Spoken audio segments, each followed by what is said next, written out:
Então, hoje a gente vai falar de traumatologia de urgências na mão e punho de forma geral. A gente vai ver essa visão global.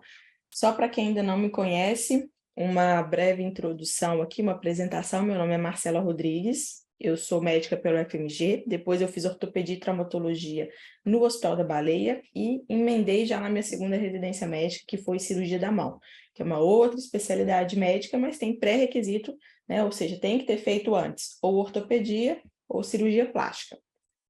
Sou preceptora de residência médica de cirurgia da mão, fiz parte da SBOT, para quem não sabe o que é Comissão de Ensino e Treinamento da SBOT Minas, de 2019 a 2022, então foram 3 anos seguidos. Fui médica do Atlético e sou fundadora de alguns cursos online. Então, hoje a gente está aqui junto para aprender um pouquinho mais sobre trauma na mão e no punho. A primeira coisa que a gente tem que levar em consideração é o beabá, o passo a passo de um atendimento de trauma que chegar no plantão de ortopedia. Então, muita gente vai direto para a radiografia, né? Vocês já devem ter escutado o médico falar assim, pergunta ao paciente onde que dói. E aí ele vai simplesmente solicita a radiografia daquela parte do corpo, né? Onde o paciente sente dor. Isso é o maior erro que ele pode cometer, porque o paciente em si, ele não sabe se ele está com dor na mão, no dedo ou no punho, ele não sabe especificar, né? É claro que ele sabe localizar, mostrar onde dói, mas ele pode falar assim, estou com dor na mão, mas a dor dele, na verdade, é do punho. Então, uma radiografia que a gente solicitaria para o punho não vai ser feita, porque a gente vai pedir de mão, e ele pode o quê? Perder um diagnóstico, ele pode comer mosca. Então, a gente nunca solicita uma radiografia sem antes ter feito uma avaliação desse paciente. E não só exame físico, mas a anamnese também, né? Tem gente também que manda o paciente entrar, dá uma olhada ali e manda para o raio-x. Também é um erro. Ele está cometendo um erro para si mesmo, né? Ele está, assim, se afundando ali num vale onde ele pode depois levar até problemas judiciais em relação a isso. Por quê? Porque na anamnese a gente consegue diferenciar várias patologias, a gente consegue diferenciar, localizar ali possibilidades diferentes de diagnósticos. Então, às vezes um diagnóstico que seria X, porque ele não fez uma anamnese, ele pensa que é Y, pede uma radiografia de uma forma, não examina a radiografia com o raciocínio da doença X, e aí deixa passar, né? Então, é um perigo. Então, a gente tem que seguir as etapas, não dá para pular, tá? Então, se vocês verem isso acontecer no plantão, ok, aconteceu lá, respeita, cada um trabalha do jeito que quiser, mas quando for o seu plantão, o seu paciente, vocês vão seguir certinho ali, anamnese, exame físico e depois exame de imagem. Por exemplo, na anamnese, o que pode ser importante? A idade do paciente. Um paciente que tem um idoso, por exemplo, ele vai ter uma fratura, às vezes com uma energia de trauma menor do que um paciente jovem, né? Igual fratura de rádio distal, fratura de punho. Uma idosa que cair com a mão ali na cozinha de casa pode ter fratura de rádio distal de uma forma bastante diminuída, às vezes com baixa energia, e para acontecer essa mesma fratura em um jovem teria que ser uma alta energia, por exemplo. Outra coisa de idade que importa, achados ocasionais.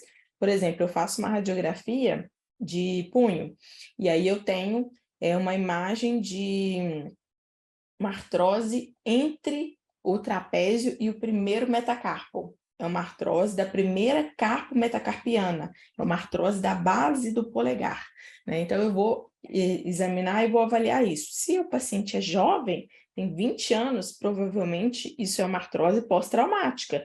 Talvez ele tenha quebrado essa região, fraturado, e aí, com o tempo ali, ele evoluiu com um desgaste articular, uma degeneração articular. Provavelmente não é uma patologia clássica de desenvolvimento crônico, igual as artroses do joelho, que é a gonartrose, a artrose do quadril, que chama coxartrose. Quem sabe o nome dessa artrose que eu estou falando aqui? Artrose entre o trapézio e o primeiro metacarpo, na base do polegar, mais comum em idosas, mulheres. Alguém sabe o nome? Vamos ver se alguém sabe. Risartrose. Isso mesmo, Lívia. Parabéns. Então, a artrose dessa articulação, que é a primeira carpo metacarpiana, ou seja, entre o carpo e o metacarpo, que é entre o trapézio e o primeiro metacarpo, chama risartrose. Então, no joelho é gonartrose, no quadril é coxartrose e aqui é risartrose. Então, outra coisa que é importante, gênero, né? Feminino, masculino, mudos, achados, por exemplo, eu tenho lá um ossinho do sêmio lunar, todo necrótico, todo branquinho, todo esclerótico na radiografia. Porque quando está com necrose, quando está com perda de vascularização, perda de irrigação sanguínea, ele fica branco na radiografia. Então está lá um ossinho semilunar bem branco. É mais comum em qual gênero? Masculino. O diagnóstico dessa patologia a gente chama de Kienbock, tá? É uma necrose avascular. É uma necrose com uma causa vascular, não está chegando irrigação sanguínea, e é uma necrose asséptica, não tem causa de infecciosa, tá bom? Chama Kienbock. Então, por aí vai. Então, são várias coisas importantes que se eu não fizer uma anamnese bem feita, se eu não detalhar, eu não vou encontrar, às vezes, alguma informação importante. Comorbidade, história prévia, já machucou aquela região antes, né? Há quanto tempo aquilo ali está doendo? Às vezes está doendo há muito tempo, aí você vai achar que é aguda, às vezes acha que é uma fratura, trata como uma fratura, mas na verdade era uma coisa antiga já, às vezes era uma consolidação viciosa. Consolidação viciosa é quando tem a fratura consolida, mas ela consolida errado, ela consolida torta, ela consolida de uma forma que não é anatomia. A gente chama isso de consolidação viciosa. Ou então você acha que é uma fratura de escafoide, mas na verdade o trauma desse paciente foi há um mês atrás, por exemplo. Então não chama mais fratura de escafoide, chama pseudoartrose de escafoide. Não quer dizer que tem artrose não, gente. Pseudoartrose de escafoide é quando a fratura não consolida, quando ela não cola. E aí a gente chama de pseudoartrose. Então se o trauma foi um mês atrás e eu não perguntei quando foi o trauma, eu vou achar que é uma fratura, por exemplo. Se tiver ali naquele... num meio termo, né, de avaliação radiográfica. É claro que com um olho treinado, com olhos de águia, a gente bate o olho e sabe falar que é uma pseudartrose e não uma fratura, mas às vezes uma pessoa mais desavisada deixa passar. Então, lembrar também de perguntar como que o paciente caiu, caiu com mão espalmada, né, caiu para trás, bateu direto ou bateu indireto, por exemplo, qual que é a diferença? Bateu direto, aí ele caiu com a mão espalmada e sentir dor aqui, então ele está sentindo dor onde ele teve o trauma. A dor, o impacto indireto é quando ele cai com a mão espalmada, mas ele sente dor no cotovelo ou no ombro, por exemplo. Porque quando a gente cai com a mão espalmada, a gente pode ter fratura aqui no escafoide, no rádio, pode ter fratura do cotovelo, pode ter até fratura de ombro quando cai com a mão espalmada. Então, só chama impacto direto quando bate a parte no chão e é a que está doendo, né? A região onde teve o trauma direto. E impacto indireto quando essa energia de trauma ela foi, né, repassada para outra região do corpo. Foi tendo essa transferência da energia do trauma, tá bom? E o tempo que aconteceu, se usa alguma medicação ou não, pode ter alguma necrose associada por uso de alguns medicamentos, né? Então, por aí vai. Bom, fechando a anamnese do paciente agora. Uma outra informação importante de anamnese, eu até coloquei num slide separado para vocês. Quando o paciente chega com um corte no dorso da metacarpo falangiana, aqui ó, na região da cabeça dos metacarpos, sempre a gente tem que perguntar se foi trauma por soco. Por quê? Se foi trauma por soco e teve uma fratura, primeiro que essa fratura é exposta, porque tem o corte e tem a fratura junto. Mas o perigoso, o que é preocupante para a gente, é um alerta, né, que a gente tem que ter, é que as bactérias da cavidade oral são bactérias específicas e que podem causar uma artrite séptica, uma infecção gravíssima na mão. Então, se a gente não pergunta, a gente não vai tratar como uma lesão desse tipo, a gente não vai levantar essa hipótese diagnóstica, a gente não vai introduzir o antibiótico necessário para fazer uma cobertura dessa bactéria. A gente não vai usar ali uma cobertura adequada, porque essas bactérias da cavidade oral podem causar lesões gravíssimas, inclusive faceite necrotizante, que é uma infecção que vai descendo por todo o tecido conjuntivo, ela é muito agressiva, ela é rápida, ela pode levar a necrose, pode levar, né, a uma destruição tecidual de tendões, de pele, e pode levar até a uma sepse. Então, é gravíssimo sempre lembrar de perguntar se essas lesões cortantes, principalmente se tiver fratura no dorso das metacarpofalangianas, perguntar se foi por soco, tá bom? Exame físico. Eu vou fazer as 4 etapas do exame físico. Todo exame físico, independente se é trauma, independente se é eletivo lá no seu consultório, tem 4 etapas. Vocês sempre vão seguir essas 4 etapas, tá? Isso fica bem claro no livro de exame físico. Cadê? Vocês já devem conhecer esse livro, né? Ó, esse aqui é a segunda edição, esse é o terceiro, mas talvez vocês conheçam um dos dois, ó. É o Exame Físico do Tarcísio e do Osvo André. Esse livro, ele é muito bom, tanto para quem está na graduação, mas para quem está no R1 de ortopedia, R2, R3 também, porque ele é a referência para a prova da SBOT, que é a Sociedade Brasileira de Ortopedia e Traumatologia. Aqui tem todos os exames físicos, os testes, as manobras que vão cair lá na prova e que vão ser usados no dia a dia também. E ele tem uma leitura fácil, ele explica os exames, os testes, então vale a pena. É um livro bom e é um livro até barato. Deve ser uns 100 e poucos reais, R$ 80, não sei, mais ou menos em torno disso, tá bom? Então, aqui nesse livro, ele divide claramente nessas 4 etapas, e sempre que você for fazer um exame físico, você também vai fazer nessas 4 etapas. Vamos passar um pouquinho por cada uma aqui, ó. Inspeção, palpação, movimentos e testes especiais. Na inspeção, eu já começo a inspeção quando eu faço um contato visual com o paciente. Ele está entrando no meu consultório, eu já estou fazendo a inspeção, né? Eu estou fazendo a inspeção da marcha, do joelho, estou fazendo a inspeção da face, né? Se tem face de dor, estou fazendo a inspeção se tem alguma lesão, né? Uma exposição, algum corte, algum sangramento, se está segurando e protegendo o membro, se ele está claudicando, né? Claudicar é mancar. E se ele tem uma limitação funcional, então por aí vai. Quando eu bato o olho no paciente, eu já consigo começar o processo de exame físico de inspeção. Coisas clássicas que podem aparecer, uma deformidade, né? Por exemplo, essa deformidade é clássica, ela tem até um nome. Deformidade em dorso de garfo, é clássica da fratura de rádio distal, principalmente criança.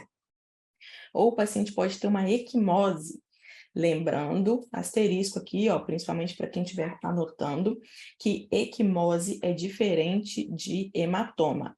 Hematoma é uma coleção de sangue. Pode ser uma coleção de sangue intracraniana, uma coleção de sangue intraabdominal, uma coleção de sangue dentro de uma musculatura intramuscular, dentro do quadríceps, por exemplo. Então, eu não necessariamente vejo o roxo na pele, porque é uma coleção interna, é uma coleção de sangue. Quando eu vejo o roxo na pele, chama equimose. Não necessariamente tem uma coleção de sangue ali. Tem um sangue espalhado na pele que eu vou conseguir ver. Então, lembrando que isso aqui é uma equimose. Tem que ter cuidado que muita gente chama de hematoma. Não é um hematoma. A gente aprende errado e acaba falando errado. Mas isso não é um hematoma, isso não é uma coleção de sangue, isso é uma equimose, tá? E uma equimose, ela tem o processo dela de degradação, que vai sendo ali uma ordem de coloração que a gente consegue acompanhar. Então, se chega bem roxinho, quer dizer que foi um trauma mais recente, depois ela fica mais avermelhada, mais azulada, esverdeada e amarelada até sumir. Então, às vezes o paciente chega com uma equimose amarelada e ele fala assim, eu acabei de cair. Então, a gente já sabe, com o nosso raciocínio clínico, juntando com a inspeção, que pode ter alguma coisa estranha ali naquela história daquele paciente, tá? Vocês vão ver que isso acontece muitas vezes no plantão, tá bom? Outra coisa que a gente pode examinar, cortes, né? Se tem alguma lesão aberta, se tem alguma escoriação, que é um ralado. A escoriação indica para a gente onde foi o trauma direto do paciente quando ele caiu, que às vezes nem ele lembra como que caiu, saiu capotando, por exemplo. Se tem uma escoriação, opa, tem uma escoriação aqui na palma da mão, então quer dizer que ele bateu essa parte em algum lugar, né? Ou no chão, ou na parede, mas teve uma lesão direta ali naquela região. Ou podem ter cortes, principalmente quando tem corte, eu tenho que lembrar de examinar 3 coisas, né? Que é o feixe neurovascular. Eu vou examinar o retorno venoso, eu vou examinar se tem lesão arterial, se tem lesão venosa e se tem lesão venosa, arterial e neurológica. Então, são os 3, né? Que formam o feixe vascular-nervoso. Eu vou examinar sempre que tiver lesão cortante. E vou examinar se tem lesão de tendão. Então, esses 4 itens vão ser examinados, né? A parte venosa a gente praticamente não consegue examinar, a gente vai examinar a parte arterial, por isso que eu considero aqui, ó, a artéria tendão e nervo. As 3 coisas que eu tenho que ver sempre que tiver um corte. Esse dedo, por exemplo, indicador, ele provavelmente teve a lesão dos tendões flexores, tanto o superficial quanto o profundo, que vocês podem ver a posição de repouso da mão dele. Os outros dedos estão ali fletidos, que é a posição de repouso, mas o indicador está lá esticadão. Por quê? Porque teve corte dos 2 tendões flexores, então o dedo fica ali numa posição de extensão. E aí eu vou examinar para ver se teve lesão arterial, eu vou ver se tem perfusão, se tem pulso, e vou ver também se teve lesão neurológica. Eu vou fazer ali, no meu exame físico da próxima etapa, que é de palpação, eu vou testar a sensibilidade. Aqui a gente ainda está falando de inspeção, mas eu já estou levantando as minhas hipóteses diagnósticas. E aqui um trauma mais grave, como um corte com foice, uma lesão mais complexa. Quando a gente fala lesão complexa, quer dizer que houve lesão de 2 ou mais estruturas importantes ali. Então, aqui a gente teve lesão de esqueleto, lesão de parte óssea, lesão de tendão, lesão de artéria, lesão de nervo, lesão de pele. Então, aqui a gente teve uma lesão complexa do punho por uma foice, e é um caso que necessita uma maior atenção. Ele configura uma fratura exposta, porque o osso está exposto. Aqui a gente abre aspas, tem uma aula de fratura exposta que depois é importantíssima de ser assistida também para entender como é que faz o tratamento de fraturas expostas, como é que faz o diagnóstico. Aqui eu vou ver que tem a lesão do pulso, com certeza, não tem mais artéria passando aqui, não tem mais tendão, então teve lesão de tudo aqui. Essa foi a primeira etapa do exame físico, olha como é importante, A gente já falou um tanto de coisa aqui e a gente nem encostou no paciente ainda, a gente só fez anamnese e inspeção. E a gente já falou aqui, 20 minutos, Então, para vocês verem o tanto de coisa que não dá para pular, que é importante, faz parte do raciocínio clínico. Segunda etapa do exame físico, palpação. Na palpação, eu vou avaliar o pulso do paciente, lembrando que aqui a gente tem principalmente a artéria radial, a artéria ulnar, e a gente pode avaliar a perfusão e o pulso de cada lado dos dedos também, tá bom? Esses 2 pulsos são os mais importantes do membro superior, mas se a lesão for mais proximal, por exemplo, eu posso avaliar a artéria antes dela dividir em radial ulnar, que é a artéria braquial. Esses pulsos vão ser avaliados e são feitos comparativamente. Eu vou avaliar de um lado e de outro, porque não é só importante ele estar presente ou não. Ele tem que estar um pulso cheio, ele tem que estar um pulso rítmico, ele vai ser aqui, avaliado dos 2 lados. Essa é a vantagem de quando a gente tem uma lesão de membros, membro superior ou inferior. A gente tem o outro lado para comparar se tem deformidade, para comparar se a perfusão, o pulso, para comparar outras coisas também, tá bom? Então, essa é uma grande vantagem. Além disso, exame de anatomia superficial, a gente chama de anatomia topográfica, que a gente tem que saber, Por isso que é importante a gente saber que aqui tem o estiloide da una, aqui tem o estiloide radial, quando a gente caminha para o centro do punho, aqui a gente tem o tubérculo de Lister. Todas essas estruturas vão ser palpadas e avaliadas, vai perguntar se o paciente está sentindo dor. A gente vai palpar aqui, esse fundinho que é formado na base do polegar, que chama tabaqueira anatômica, que é formado aqui por um triângulo, que é delimitado pelo tendão extensor longo do polegar, que é o terceiro túnel do compartimento extensor, e o primeiro túnel do compartimento extensor, que é o ALEC. É um jeitinho de decorar. Abdutor longo e extensor curto. São 6 túneis extensores. Depois, quem não souber isso, anota aí um asterisco, que seria uma outra aula de anatomia do punho, os 6 túneis extensores do punho. Cada túnel tem 1 ou 2 tendões, ou mais, que o quarto túnel tem vários, e a gente tem que saber de cor ali, na ortopedia, quais são esses túneis, quais tendões passam em cada, e a gente tem que conhecer essa anatomia. Então, aqui na tabaqueira anatômica, que é delimitada pelo primeiro e terceiro túnel extensor, a gente tem esse fundinho, e bem lá no assoalho desse fundinho, no chão desse fundinho, a gente consegue palpar um osso, que é o osso mais importante dos ossos do carpo. Quem sabe qual é o osso palpado no fundinho da tabaqueira anatômica? E isso é muito importante na hora de fazer um exame físico de punho, principalmente quando o paciente cai com a mão espalmada no chão. Vamos ver aqui no chat. Escafoide, isso mesmo, pessoal. Vocês estão afiados, ó. Monique, iPhone, RN, Thalita, Débora, isso aí, parabéns, viu? Escafoide. Então, o osso escafoide ele vai ser palpado ali. Se o paciente tem dor nessa região, opa, suspeitar. Pede a radiografia, veio radiografia normal, pede a radiografia específica de escafoide. Veio normal, mas tem dor na tabaqueira e caiu com a mão espalmada, pede ressonância. Se você tiver no SUS, na UPA e não tiver ressonância, põe uma tala, manda voltar daqui 10 dias que vai aparecer a fratura ali, tá bom? Pode ser feito TC para ver ou raio-x com a mão cerrada. Bom, eu não sei quem é, porque está escrito iPhone, mas eu vou fazer uma leve correção. Apesar da gente não estar na aula de escafoide aqui, eu vou corrigir essa frasezinha.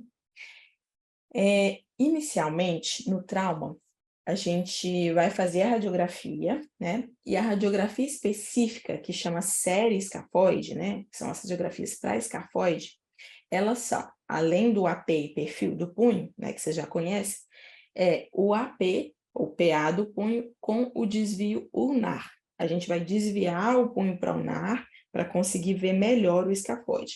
O escafoide, ele anatomicamente tem uma posição de 45 graus de flexão em relação ao resto dos ossos. Então, ele fica lá fletido. Quando a gente faz esse desvio ulnar do punho, a gente está fazendo o quê? A extensão do escafoide. Ele sai daquela posição ali para ficar estendido, a gente vê ele de comprido. Como a gente vê ele todo esticadinho, esticadinho não, tá, gente? O osso não estica, mas o que eu quero dizer é que a gente consegue ver toda a amplitude ali do osso quando ele se expõe e ele deixa de ficar com a imagem sobreposta na radiografia. Ele se mostra todo, a gente consegue ver uma fratura que às vezes não conseguiria ver numa radiografia em AP ou PA normal. Então, a gente vai solicitar essa radiografia em PA com desvio ulnar. Essa é a radiografia de escafoide, ou oblíqua, pode ser oblíqua também. Agora, o raio-x de mão cerrada, que vocês colocaram aqui nos comentários, ele é utilizado para quando a gente tem suspeita de lesão de ligamento escafo semilunar, que é o ligamento que conecta o escafoide e o semilunar. E a dor dele não é na tabaqueira anatômica, igual o escafoide. A dor do ligamento escafo semilunar é aqui, ó, um pouquinho distal, um pouquinho para mais longe do tubérculo de Lister. Então, se sentir o tubérculo de Lister, vai caminhando um pouquinho para distal, vocês vão sentir um fundinho. Nessa região está o ligamento escafo semilunar. Se você caiu com a mão espalmada e tem dor nessa região um pouquinho distal ao tubérculo de Lister, pode suspeitar de lesão de ligamento escafo semilunar, aí sim você solicita esse raio-x com mão cerrada. Raio-x com mão cerrada é o raio-x com a mão bem fechada e bem forte, porque aí a gente faz uma carga axial e aí esses ossinhos, eles acabam se afastando se tem a lesão do ligamento, porque o ligamento não está ali mais segurando os ossinhos.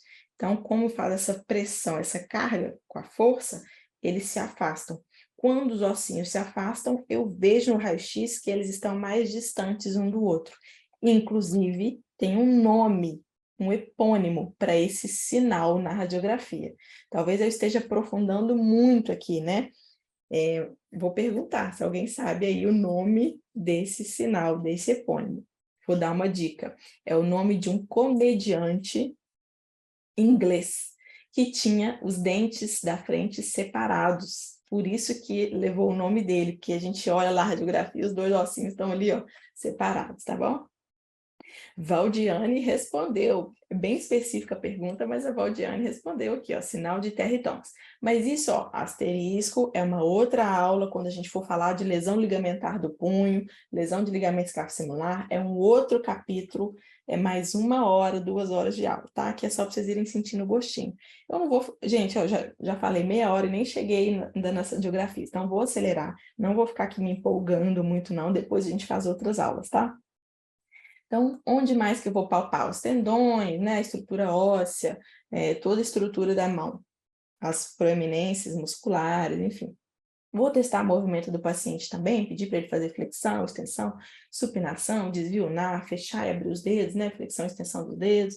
E existem os testes especiais. Os testes especiais, eles são aqui, ó, a quarta etapa do exame físico. Então, a gente fez a inspeção, depois a gente fez a palpação, a gente avaliou os movimentos e agora a quarta etapa são os testes especiais. Tem gente que o paciente entra e já quer fazer os testes especiais, pede o paciente para fazer, né, os testes de ombro, pede para fazer Elevação, Fasnier, Hawkins Kennedy, Apley, O'Brien, começa a fazer os testes de ombro ali sem antes ter feito as 3 primeiras etapas que são fundamentais e sem antes ter feito a anamnese. Então, não é para fazer isso, nunca vá direto para os testes especiais, eles são a 4ª etapa.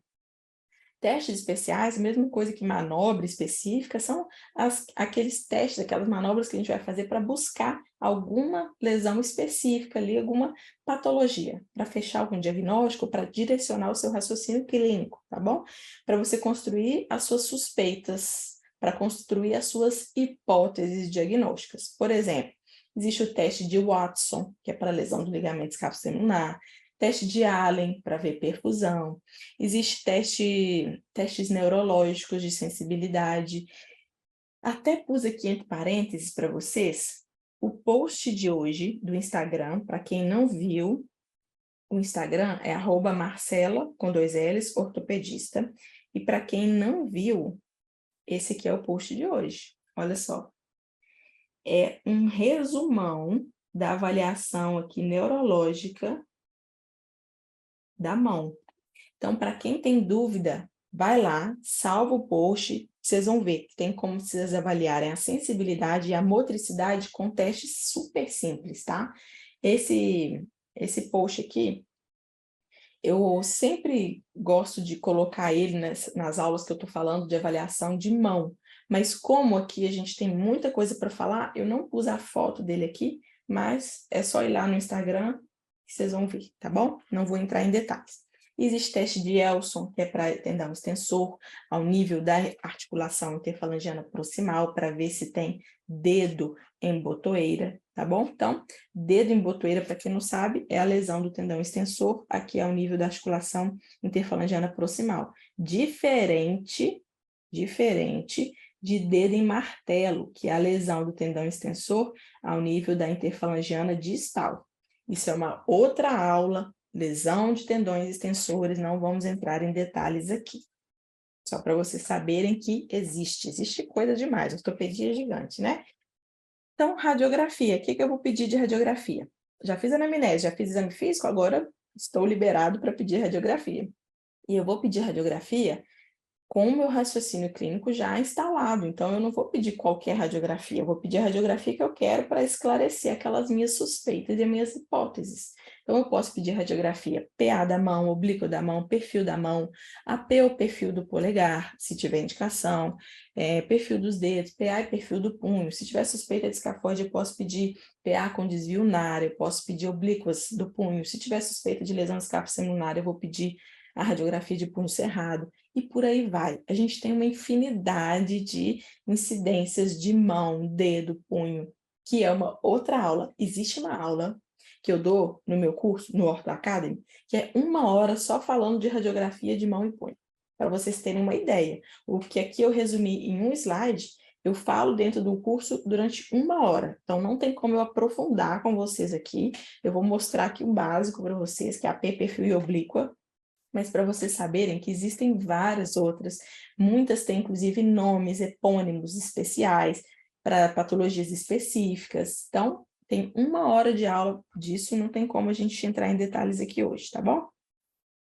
Seguindo, como que seria uma radiografia? Em PA, oblíquo e lateral da mão. Dessa forma aqui, PA ou AP, né? Eu vejo de frente a mão, oblíqua, eu vejo ela inclinada, e perfil é a lateral, que eu vejo ela de lado.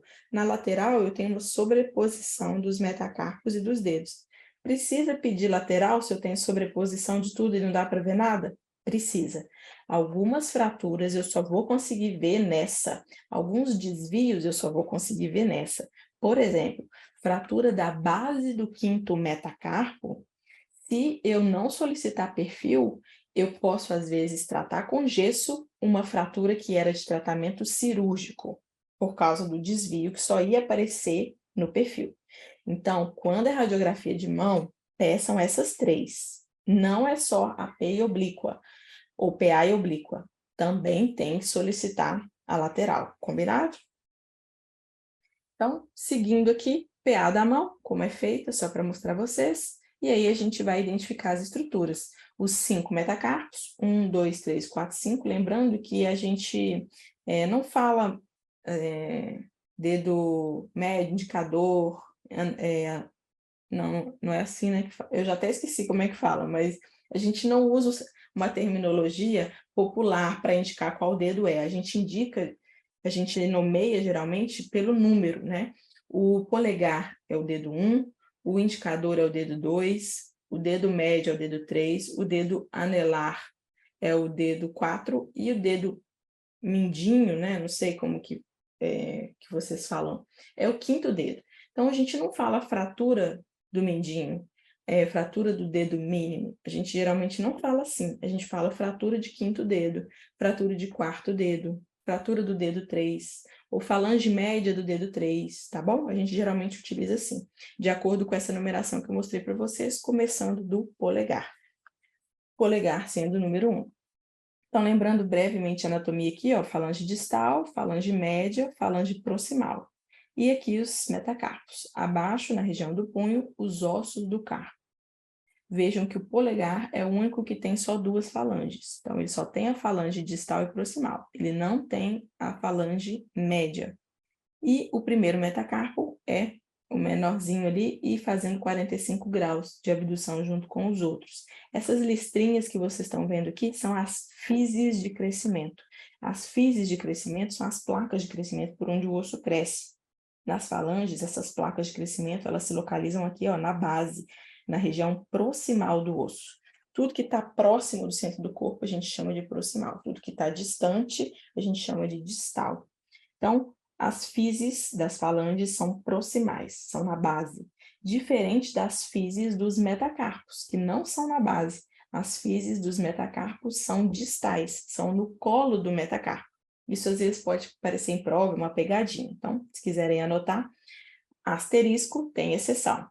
O primeiro metacarpo, ele é ao contrário dos outros, funcionando como uma grande falange, entre aspas, tá bom?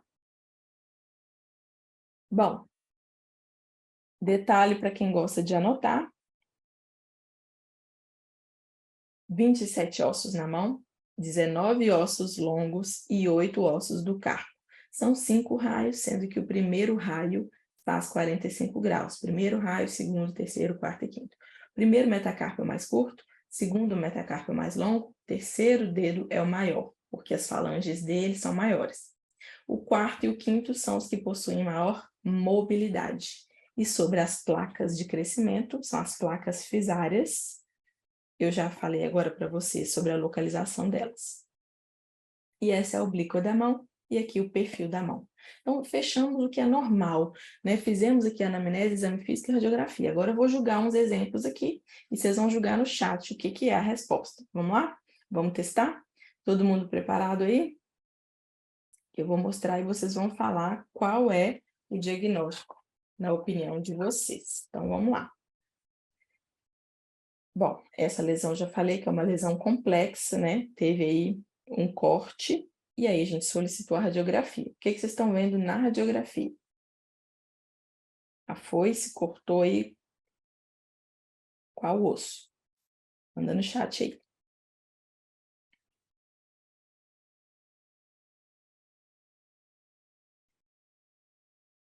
Isso mesmo, rádio distal.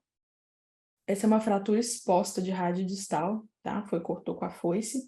Provavelmente cortou também aqui, ó, essa região. Não sei se cortou o osso ou o ligamento escápula semilunar, mas aqui com certeza, né? Então, vamos fazer o tratamento cirúrgico da fratura exposta, assim como deve ser. Próximo slide.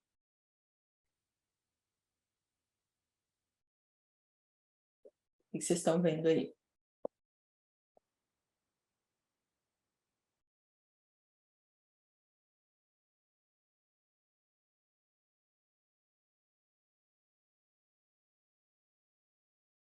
Isso mesmo.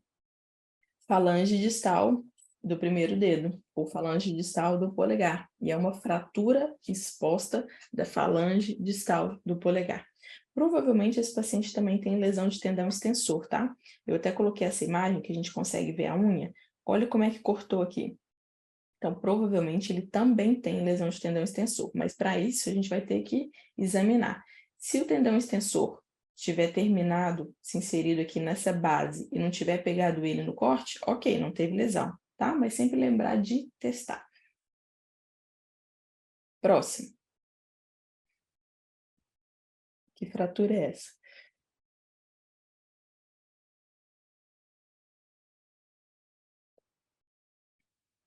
A Angélica já foi rápida, hein? Essa é uma fratura de quinto metacarpo, é uma fratura do colo do quinto metacarpo, também chamada de fratura de Boxer ou fratura do boxeador. Detalhe, só essa fratura aqui daria 1 hora de aula, né, gente? Mas eu vou falar só um detalhe dela. Essa fratura, ela acontece mais em quem briga na rua, dá soco em parede, do que em boxeador. Então, uma época eles até quiseram mudar esse nome, porque os boxeadores mesmo não têm muito dessa fratura, porque eles sabem dar o golpe, eles centralizam a força do trauma no segundo e terceiro meta, né? Eles usam a luva para acolchoar. Então, eles, basicamente, o boxeador profissional, ele não tem essa fratura. É mais para quem briga na rua ou dá soco em parede, tá? Mas é só uma curiosidade aí. Chama assim, fratura de boxer ou do boxeador. Fratura do colo do quinto metacarpo. E essa aí?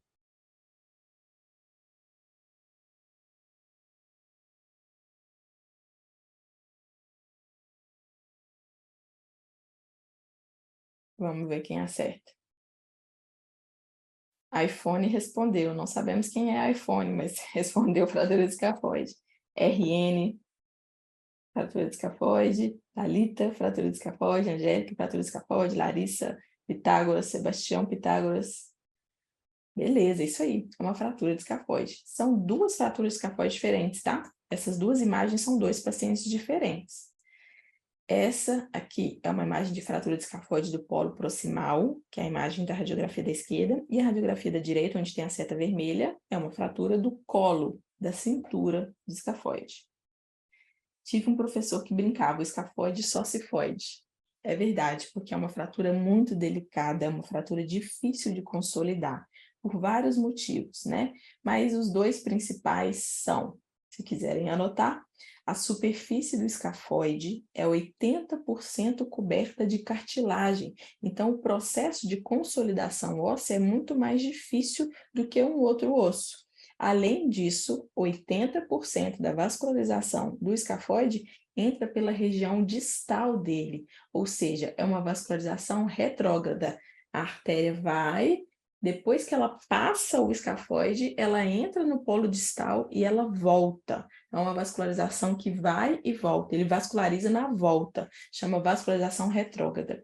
Por esses 2 motivos, o escafoide é um dos ossos mais difíceis de consolidar.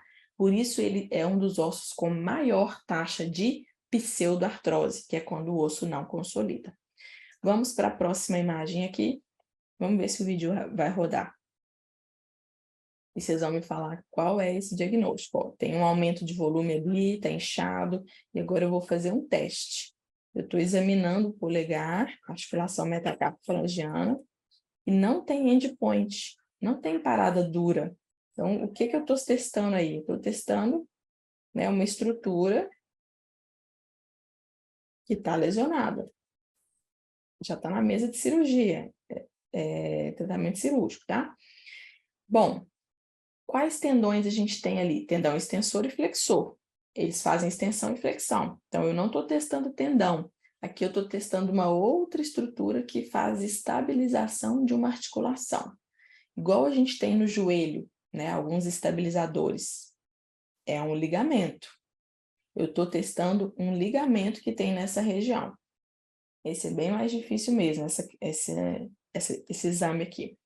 Geralmente, vou dar algumas dicas. Geralmente é quando o paciente é goleiro, por exemplo, vai segurar a bola bate no polegar e faz um mecanismo de abdução do polegar, força o polegar, abrindo ele. Aí vai e lesiona aqui, ó, força o polegar e aí lesiona o ligamento que está aqui, ó, nessa região da metacarpo-falangiana.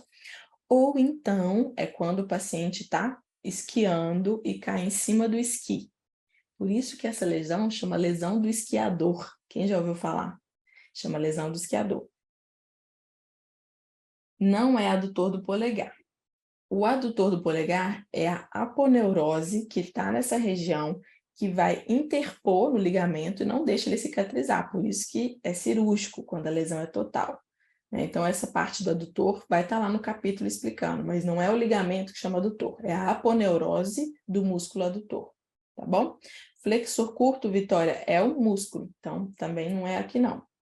A Angélica respondeu, é o colateral ulnar do polegar, lesão de Stenner. Isso mesmo, Angélica.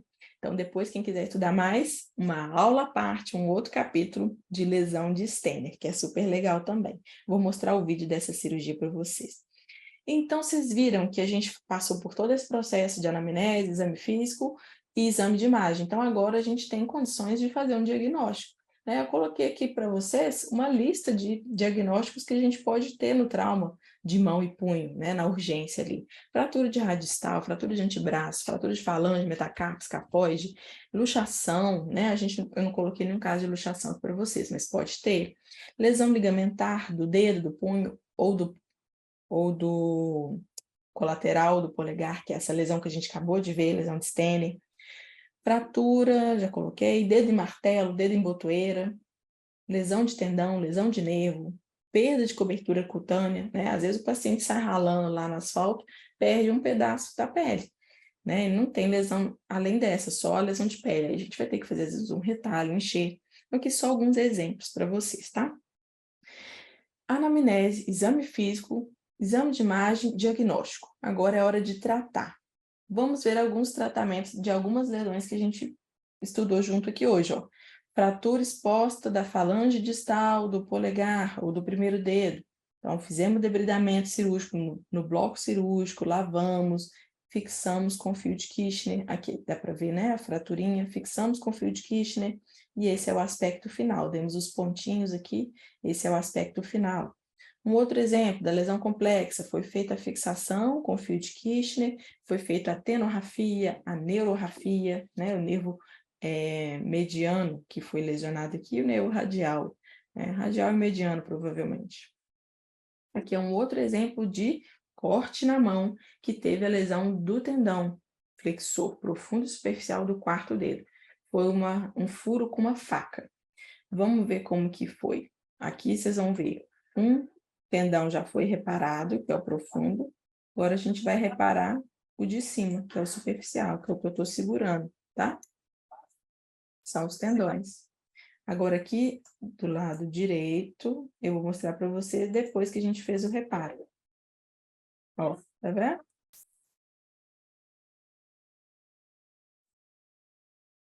Vamos de novo, sem alguém falar Nossa Senhora. Ó, tá vendo? Esse é o tendão já reparado, ali os pontinhos que a gente deu, tá?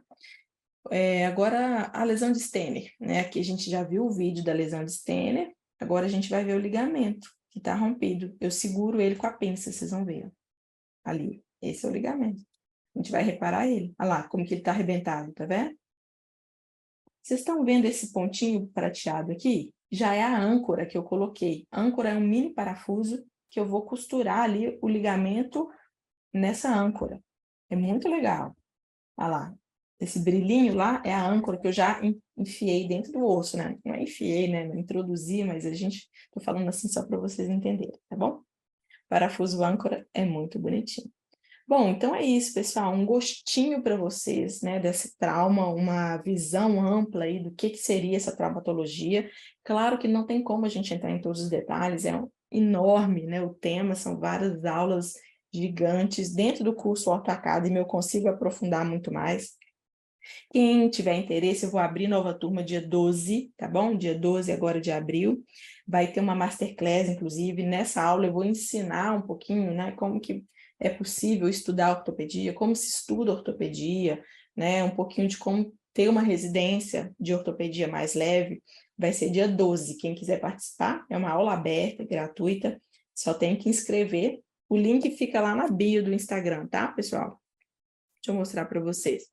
É só clicar nesse link aqui para vocês inscreverem, que aí lá eu mando todas as informações, os recados, Então, nesse link aqui da bio é que é sobre essa aula, Masterclass, que eu vou dar no dia 12, combinado? E pediram para eu enviar essas imagens, né, para vocês, eu vou mandar. São todas fotos do meu acervo pessoal, são fotos minhas, do meu dia a dia, tá bom? Então, quem quiser aí aprender um pouquinho mais, gostaram da aula? Que bom, fico feliz. Se tiver alguma dúvida, pode me mandar aqui também. Sebastião está em Angola. Que bom, estamos internacionais. Nossa aula está internacional, hein?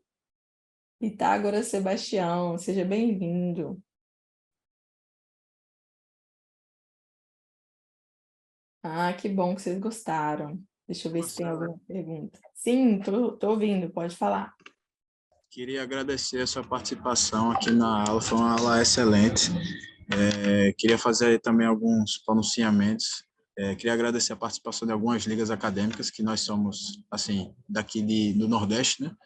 E a liga que promoveu isso foi a Laortop, que é de Maceió, e algumas das ligas que fizeram parte foi a Laort, que é da Universidade da Tiradentes, daqui de Maceió, a Laortop, que foi a que conseguiu aí, do SESMAC, a LIOT, que é de Olinda, da Faculdade de Medicina de Olinda, a Liga Acadêmica de Medicina do Esporte, que é lá do SESMAC, e a Liga Acadêmica de Medicina do Esporte da Universidade Tiradentes também.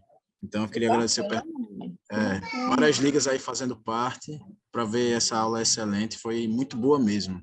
Me faz querer um pouco mais a ortopedia depois dessa aula. Realmente, as suas aulas são muito boas, já tive a oportunidade de ver outras e não foi diferente dessa vez. Que bom, fico feliz que vocês tenham gostado e fico feliz que vocês estejam aí em peso, né? Parabéns aí pela dedicação, por estar assistindo a aula fora, né, da grade curricular, porque realmente a medicina, hoje em dia, a graduação não ensina ortopedia, né? A gente sai muito cru, então muita gente não conhece, e aí até para quem não vai fazer ortopedia, passa aperto no plantão, porque chega queixa musculoesquelética, tanto no pronto-socorro quanto no posto de saúde, né? Mas assim vamos tentando levar um pouquinho da ortopedia mais para as pessoas, né? Perfeito, excelente. Muito obrigado mais uma vez. Se quiser falar mais alguma coisa, tá aí. Senão, já finalizaremos a aula.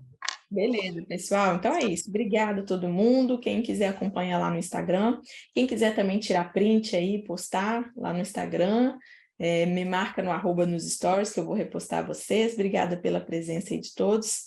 Seguiremos para as próximas aulas aí ao longo das próximas semanas. Essa semana não sei se tem mais uma, mas acho que semana que vem a gente tem uma aula segunda-feira aberta também. Eu vou mostrando tudo lá no Instagram para vocês, tá bom?